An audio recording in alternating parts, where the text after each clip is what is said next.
What if I told you that the key to finding alien life isn't little green men or flying saucers, but invisible gases floating millions of miles away in space?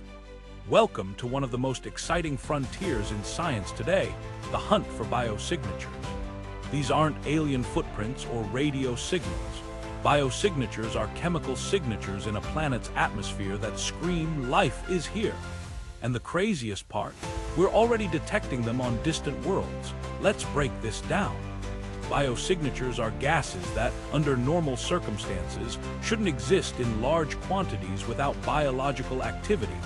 Think of them as the chemical fingerprints of life. The most famous one, oxygen.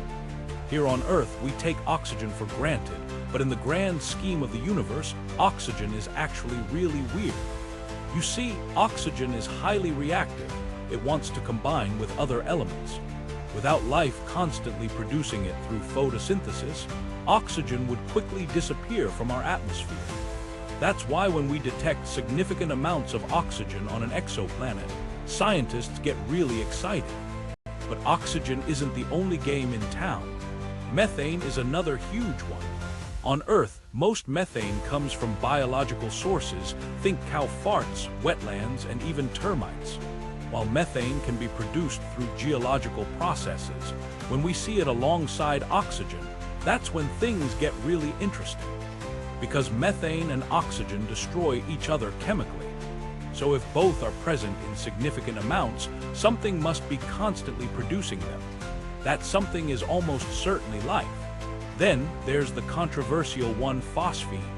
This gas made headlines a few years ago when scientists claimed to detect it in Venus's atmosphere.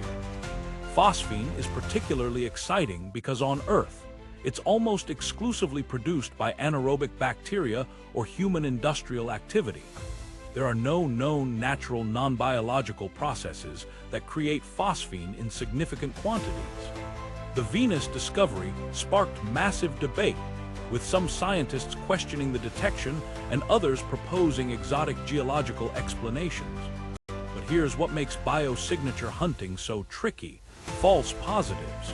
Just because we detect one of these gases doesn't automatically mean we've found aliens. Take oxygen, for example. There are scenarios where oxygen could build up without life. A planet with lots of water could have its hydrogen stripped away by solar radiation, leaving oxygen behind. That's why scientists look for what they call context, multiple biosignatures together, or biosignatures in combination with other clues about the planet's environment. The James Webb Space Telescope is revolutionizing this field right now. It can analyze the atmospheres of exoplanets hundreds of light years away by watching how starlight filters through them. When a planet passes in front of its star, the telescope can detect which wavelengths of light are absorbed, telling us exactly what gases are present.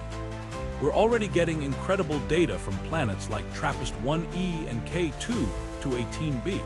But the challenges are enormous. These signals are incredibly faint. We're talking about detecting changes in brightness of less than 0.01% as a planet transits its star. And we have to distinguish these signals from interference from the planet's star and from our own atmosphere. That's why future missions like the Habitable Worlds Observatory are being planned specifically to hunt for biosignatures. They'll be able to directly image Earth-sized planets and analyze their atmospheres with unprecedented precision. What's really mind-blowing is that we might be looking in the wrong places entirely. Most of our search focuses on planets in the habitable zone, where temperatures could allow liquid water.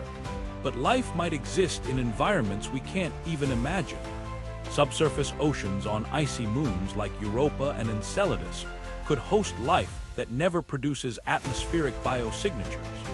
Or life might use completely different biochemistry that produces gases we wouldn't even recognize as biosignatures. The search for biosignatures is ultimately a search for ourselves. Are we alone?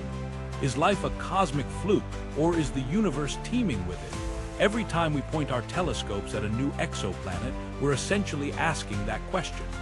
And with current technology, we're getting closer to an answer than ever before in human history. Within the next decade, we might have our first solid evidence. The implications would be staggering, rewriting biology, philosophy, and our place in the cosmos. So the next time you look up at the stars, remember, we're not just looking for little green men. We're hunting for invisible chemical clues that could change everything. Which biosignature gas do you think holds the most promise for finding alien life? Drop your thoughts in the comments below.